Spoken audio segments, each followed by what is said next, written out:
बड़ी खबर आई इजरायल और हमास के बीच समझौते से जुड़ी। खबर है कि जंग के बीच इजरायल और हमास के बीच एक समझौता हो सकता है। इजरायल के भीषण हमलों के बीच समझौते की खबर ने लोगों को चौंका दिया।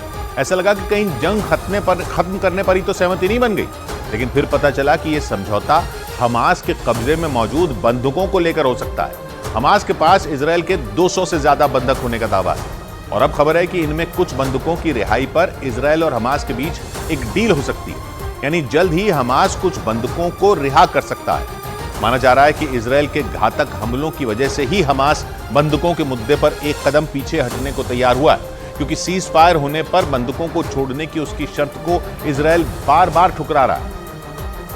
जबकि हमास लगातार इस कोशिश में है कि कुछ दिनों के लिए जंग को रोक दिया जाए, लेकिन इजरायल ने साफ कर दिया कि हमास का खात्मा होने तक वो सीज फायर के बारे में सोच भी नहीं सकता, क्योंकि इजरायल की शर्त यह है कि पहले बंधक छोड़े जाएं, फिर वो सीज फायर के बारे में सोचेगा।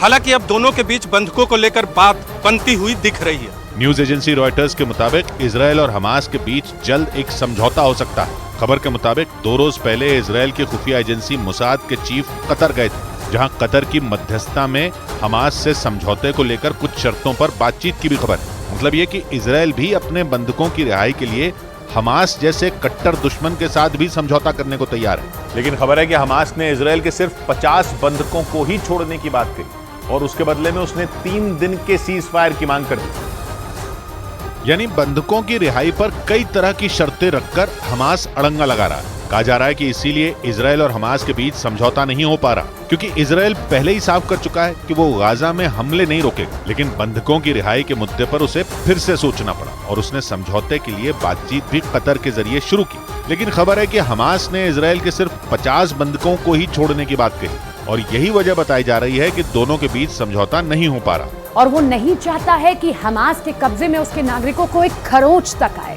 क्योंकि इजरायल के लिए उसके सभी बंधक मायने रखते हैं।